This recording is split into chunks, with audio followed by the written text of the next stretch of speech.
clip Fine. or whatever. Sure. Um, Of course.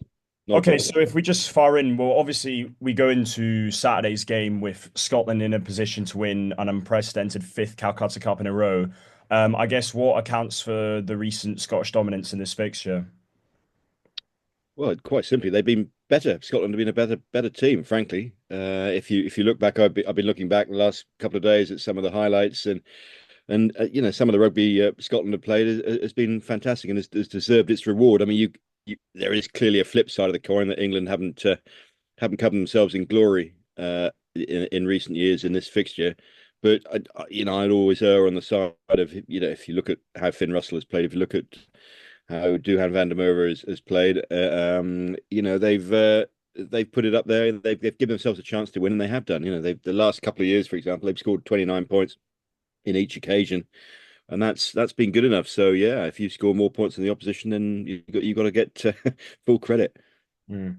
And can you ever remember a period? I mean, obviously there quite literally hasn't been a period of Scottish dominance like this before. But can you ever remember a time in which both teams were at where Scotland were perhaps even the better team than England, or if they were on a level playing field? Because I mean, my experience growing up, it wasn't even close.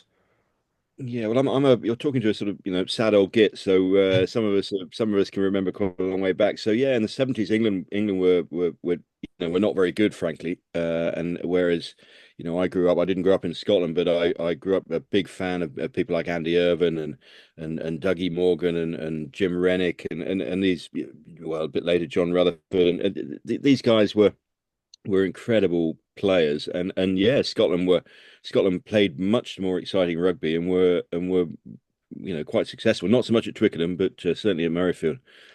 So yeah, there was that period, and then there was obviously the famous Grand Slams that we all know about, 1990 and in particular. So yeah, no, it hasn't been one-way traffic totally.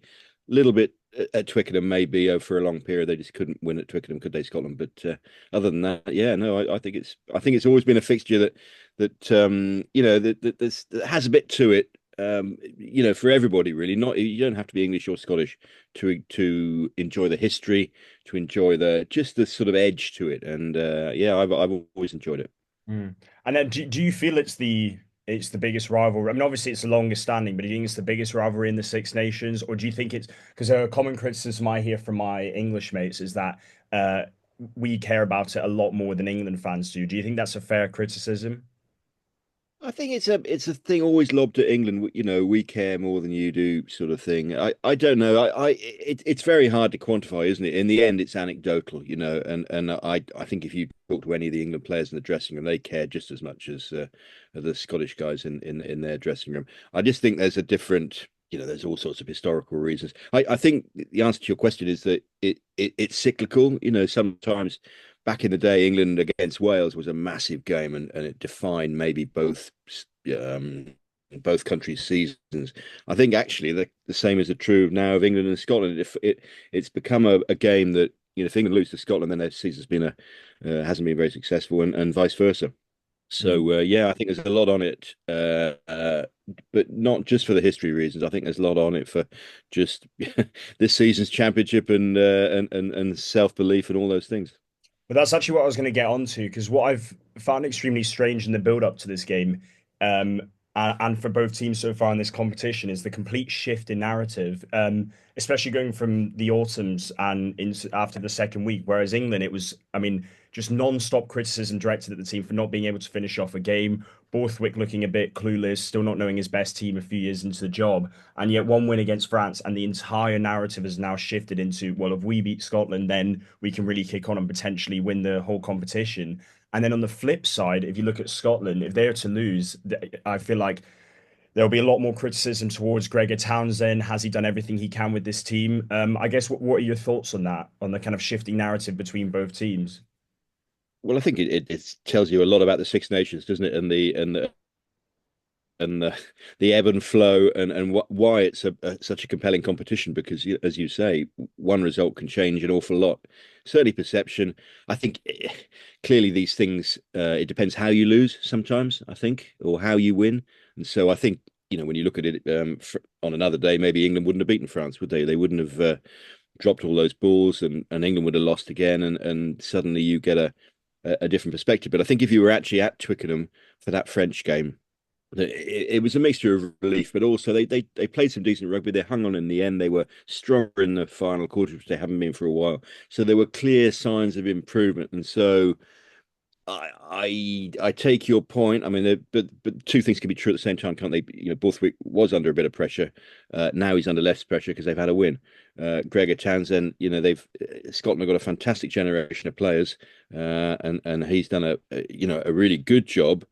But then there's that next step, isn't there? There's that next leap to actually winning titles and doing a great job and really winning those big games. And in that sense, that loss to Ireland was a heavy one to take because they just didn't perform in the first half. They were sort of, crunched, weren't they? And you don't want too many of those because otherwise people do, you have to look at that and look at through just pure and analytical eyes, don't you? And say, well, that wasn't quite good enough. But do you think it's a fair criticism directed towards Townsend? Because, I mean, I can speak from my experience having, I was at the game in Murrayfield a couple of weeks ago, and all my mates by halftime were saying, he's done everything he can. He's run, we need to kick on and be a winning team. But I mean, Scotland have never, or since at least the turn of the century, we've never been in contention to win the Six Nations going into the final round. So I don't know whether there's also kind of a case of sort of false confidence or false belief into thinking that we're a level above we are. And if you look at Townsend's record, especially in this fixture, it's better than any Scotland coach previous. So do you think it's a fair criticism, or do you think if Scotland were to lose on Saturday and then presumably beat Wales and then lose to France away, does it kind of spell the end for his reign? Well, I think it depends on where your expectations are, doesn't it? And I think, to be honest, if you look at the world rankings, well, who are at the top of the world rankings? Well, Ireland are well up there, aren't they? France, South Africa, these sides, World Cups don't lie, do they? And Scotland, they didn't make it to the sharp end of the World Cup, so and that wasn't very long ago. So you've got to there's always the grass is always greener, isn't it? You say, oh yeah, a miracle coach will come in. Wales are hoping for that as well now, aren't they? The new coach will come in and it'll all be different. Well, in my experience, it might be different for a few games, maybe, but then in the end, every coach is only as good as the quality of the players they've got and their ability to really rise to those pressure moments, which is in the end, Test rugby is all about coping with those pressure moments. That's the bit that Scotland haven't been able to do for whatever reason. And you can either say, well, their forwards aren't quite as they're not going to dominate sides in the way that other teams maybe can. And that in the end, Test rugby is a tough old game. You don't have to be too far off it, and you won't win the game. So I personally, as I said before, I think Greg has done a good job. I think the next 2 or 3 weeks actually, or the last three games will tell us. They've got to go to France as well, haven't they? Will tell us whether he's going to go. Whether he's going to have done a great job with a very good bunch of players. And everybody's saying that Scotland have never really had as good a bunch of players, and I would tend to agree with it. I think certainly behind the scrum, they look really good. But it's a it's a 23-man game, and other squads are getting better too.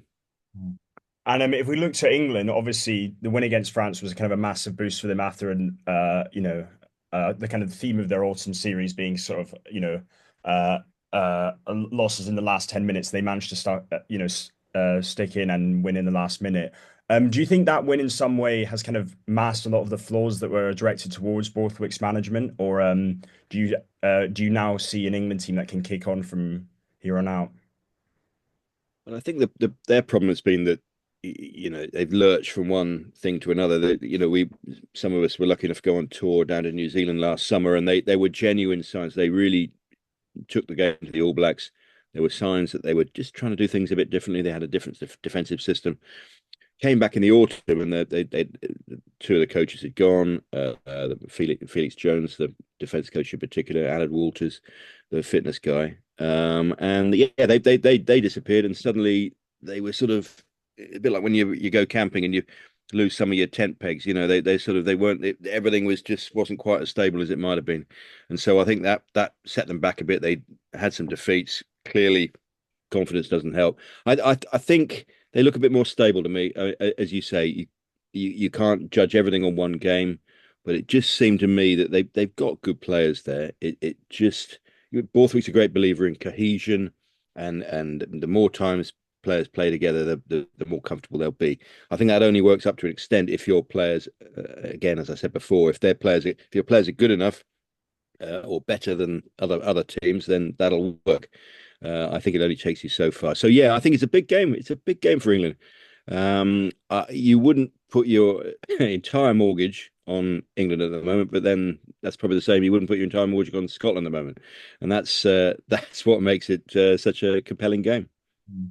And how do you think Marcus will fare at 15 against wingers like Duhan van der Moer? Yeah, I mean, I think that's interesting. I don't think Scotland will kick it straight up in the air at him. I think they're a bit smarter than that.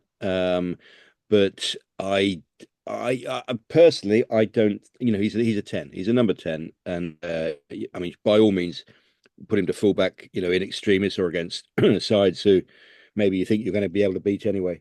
Excuse me. But I'm not sure he's your long term man. I think he's better deployed off the bench. If he's not going to start, he's better deployed off the bench as somebody who can really come on and change a game. I think at some point, potentially when George Furbank is fit again, I think he's a really good footballer. I think he again that cohesion piece, and it's not all about you. It's not all about what one person can do. It's about what the team can do, and I think that's Finn Smith made a difference in that respect against France in the last game, and I think Furbank's another also plays to Northampton as it happens, but I think he's another one of those players who can maybe make the whole a little bit more complete. Yeah. And if we look at the competition as a whole, how do you feel it's kind of progressed over the years? Well, the Six Nations. Yeah, yeah, yeah. Um, yeah, I think I mean, there's two things here. One, it's a great tournament, as I said. It does capture the imagination. I think the format is great. It's a good time of year because there's not much else really in big sport going on, so it has quite a good slot, give or take the weather occasionally. But yeah, I think as a tournament, it's stood up really well. I think the standard, the quality of the play, I think again is a few years ago was a too much box kicking, wasn't there? And it was a very dull old, or bits of it were a relatively mundane viewing. I think now, I think they've got to be a little bit careful. You can't have the ticket prices too high. You can't. I think if you start taking it off um, terrestrial TV or free to air TV, I think you've got a problem in terms of your audience potentially. So I think that's something to watch. But yeah, I think in terms of the players wanting to play in it, people wanting to watch it, I think it's thriving probably. That's what I was actually going to ask you, was obviously there's been reports throughout the tournament that TNT plans to make a bid for the rights to the Six Nations. How does the game expect to grow if it's taken off free to air? I think it's very difficult. I think they would say because I've asked them that they want a mix. I'm not sure every game would be on TNT. I think it would depend, which ones we're talking about. But yeah, if you're England and every game is behind a paywall, which it essentially would be, and then if you go into not every pub is going to pay for they've got as many things to pay for as well, haven't they? So it depends it depends what you think your audience is. But I think from my experience, there's a lot of floating fans whose main avenue into rugby is the Six Nations. It was certainly mine back in the day. Admittedly, there were about two channels and black and white TV. But anyway, we'll gloss over that. But yeah, I think it is important as a gateway, and I think you ignore that at your peril. Hmm. And finally, just I might ask you just quick thoughts about the other games. Obviously, Wales have an incredibly tough test against Ireland, who go to Cardiff. How do you think they'll cope without Warren Gatland now? Well, they couldn't have chosen much tougher opposition, I don't think. Ireland, just seen their team, they've got a new captain. They look even without Caelan Doris, they got Jack Conan in the back row. So that's going to be a tough assignment, whoever you are. And if you're Wales, yeah, I think they will try and play a little bit different potentially. Try and just do a little bit more with ball in hand. I think yeah, they just need a little bit of fresh enthusiasm, a new voice. I think they're as I said early on, a new coach doesn't necessarily can't click your fingers and everything changes. But I think there was a recognition really that Wales had reached a point where they just needed some sort of fresh voice to listen to tactically and maybe motivationally. I don't know. Difficult when you're not in the dressing room, but yeah, I think it's a tough time for Wales. I can't see that the season's going to end in a blaze of glory. But as I say, I think there's if they can get a couple of tries and get the crowd going, I think they might see that as a small little win. And if we look to the summer, and obviously with the Lions tour coming up, who have kind of been? I mean, because obviously there's the kind of the big hitters you'd expect to be on the plane, but who do you think has kind of broken out in this tournament and is now within a real chance of getting on that plane? For the Lions tour. Yeah, Yeah, yeah. yeah. Yeah. Well, I think it's interesting. Fly half's very interesting, I think. Because if we started before the tournament, you'd have probably said Finn Russell, Marcus Smith, and another, wouldn't you? I think now, you've got Sam Prendergast in the mix, Finn Smith is in the mix. And so yeah, there's quite a lot to play for the next couple of weeks. I think I mentioned him before. Jack Conan, who was on the last Lions tour and has played really well, I have to say. So you're suddenly looking at that second number 8 spot, which maybe your Ben Earls and maybe your I don't know, your Aaron Wainwrights in Wales had an eye on. Jack Dempsey actually in Scotland, someone like him who's obviously knows Australia well. But you sort of think, well, crikey, if Conan's playing that well, then you're going to pick him. So yeah, but yeah, those two would be some of the names. I'm just trying to think somebody else. Yeah, I mean Dan Sheehan has been injured and is just back, and I think he makes a massive difference to Ireland and It's potentially could be a big man. Yeah, yeah, I think he could be a big man for the Lions as well. Hmm. I think Tom Curry as well. I mean, obviously, both Currys have been exceptional players for some time, but I just didn't expect him to have as good a tournament as he's had so far, or especially in the Well, France. particularly, he's had the hip injury that he's got had a major operation, and yeah, no, on fair play. You just hope you touch every bit of wood that he can stand up to the sort of the physical.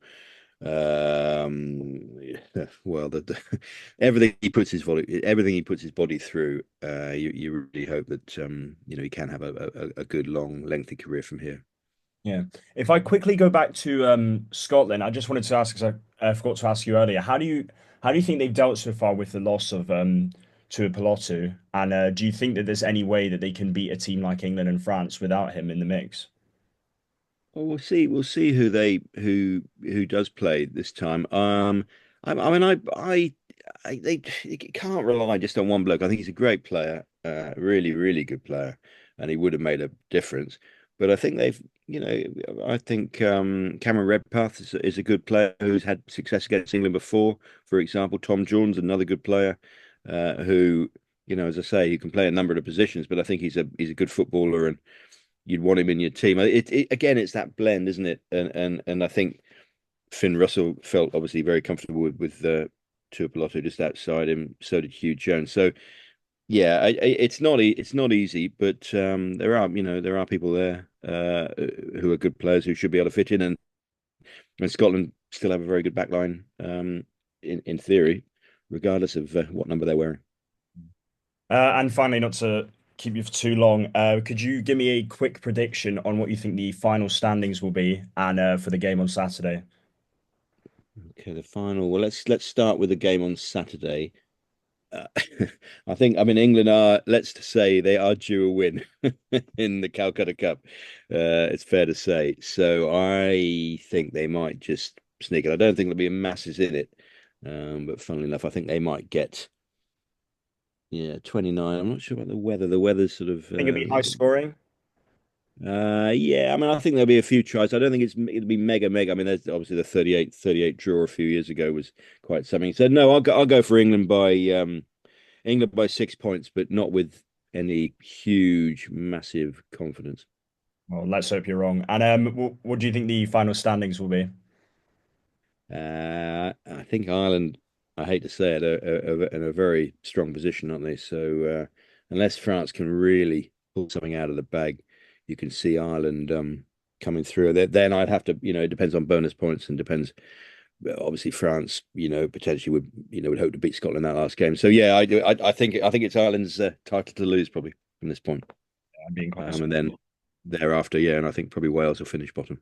Mm. Yeah, it was amazing actually how after the autumns, all the chat was about how Ireland looked beatable, and then all it took was for two games of the Six Nations for everyone to realise is that they're as good as they've ever been. It was Mm. yeah, it was quite a sobering watch a couple of Sundays ago, I've got to say. Well, thank you so much, Rob, for taking the time to speak to me. I can